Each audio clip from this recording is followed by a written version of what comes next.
pushoni një çast nga aktivitetet e shumta dhe dëgjoni një koment për jetën nga Dr. Harold Sala.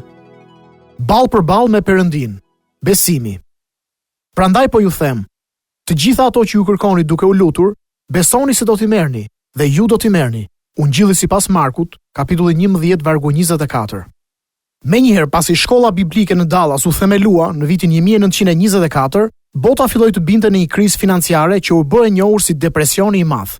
Parat nuk mjaftonin dhe u bë e qartë që nëse Perëndia nuk bënte diçka të madhe, shumë shpejt koordinatorët e shkollës së pazhvilluar do ta mbyllnin para kohë atë dhe do të merrnin pronën.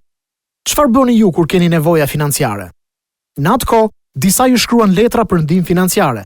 Disa telefonuan donatorët dhe e shpallën situatën alarmante. Por drejtuesit e kësaj shkolle, që e theksonin shumë autoritetin e fjalës, nuk bën kështu. Ata u lutën. Asgjë më shumë mund të thotë dikush nga ju. Po, ata thjesht vetëm u lutën. Ata ngulmuan në lutje. Duke u mbledhur në zyrën e presidentit, Dr. Louis Sperry Schaeffer, ata i lutën Perëndis që të merrte situatën në kontroll. I pranishëm takimin e lutjes ishte dhe një burrë që e kishte mësuar përmendësh pjesën më të madhe të dhjatës së re, ndërsa ishte vetëm një adoleshent. Emri i tij ishte Harry Eidersnide, një person që fliste fjalë plot kuptim dhe që ishte i drejtë për drejtë. Lutja e tij ishte po aq e drejtë për drejtë. Zot, filloi ai, duke u ndalur si një lokomotiv që lëshonte shtollungun e parë të avullit, gati për një nisje madhështore. Duke vazhduar ai tha: "Ne e dim që e jotja është bagtia dhe që është më e mira ndër male. Të lutem, na jep disa prej tyre dhe siguro parat." Ata ishin ende duke u lutur, kur një fermer, i gjatë dhe i dobët, i lodhur nga udhtimi, me duart me kallo dhe i veshur me çizme fermeri, hyri në zyrën e punës në shkollë dhe tha: "Sapo shita 2 makina me bagti. Jam përpjekur të bëj një marrëveshje pune, por nuk ka rezultuar me sukses. Dhe u ndjeva i shtyrë të jepja lekët për shkollën biblike. Nuk e di nëse keni nevojë për to, por ja ku e keni çekun." Një grua, duke e ditur se në zyrën e presidentit në ato çaste po bëj një takim lutje, e mori çekun dhe butësisht trokiti në derën ku grupi po lutej. Dr. Schaeffer e mori çekun dhe menjëherë vuri re se shuma në çek ishte saktësisht shuma e nevojshme. As më shumë dhe as më pak. Ai tha: "Henry, Zoti e shiti bagtin."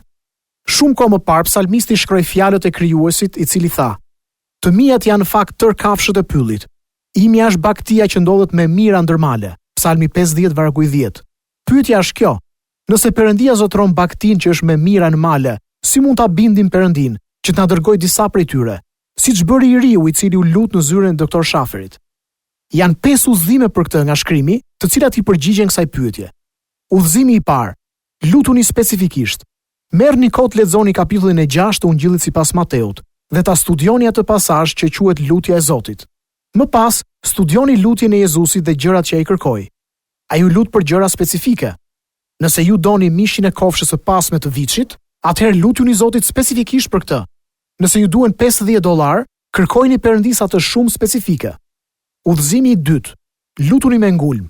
Jezusi në Getsemani u lut për të njëjtën gjë 3 herë. Më pas, kur fryma e Perëndis i dëshmon zemrën sonë që Perëndia na ka dëgjuar, ne e falenderojmë paraprakisht për përgjigjen. Udhëzimi i tretë: lutuni biblikisht. Duke ditur që Zoti na ka dhënë shumë premtime në fjalën e Tij dhe duke i kujtuar Atij ato që ai na ka premtuar, krijohet një lidhje midis jush dhe mirësisë së Perëndis.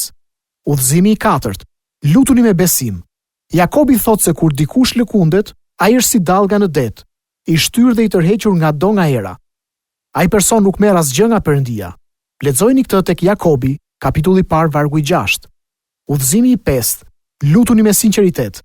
Jakobi tha: shumë forcë ka lutja e të drejtit, kur bëhet me gjithë zemër. Një fjalë për ta mbyllur: kur ju i luteni Perëndis për një nga bagtit në male, bëni mirë të ndizni skarën, ose të filloni të kërkoni një blerës.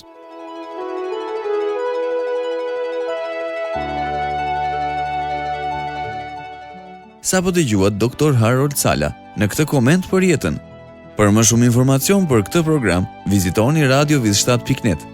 Do dëshironim shumë të na shkruanit në info@radioviz7.net.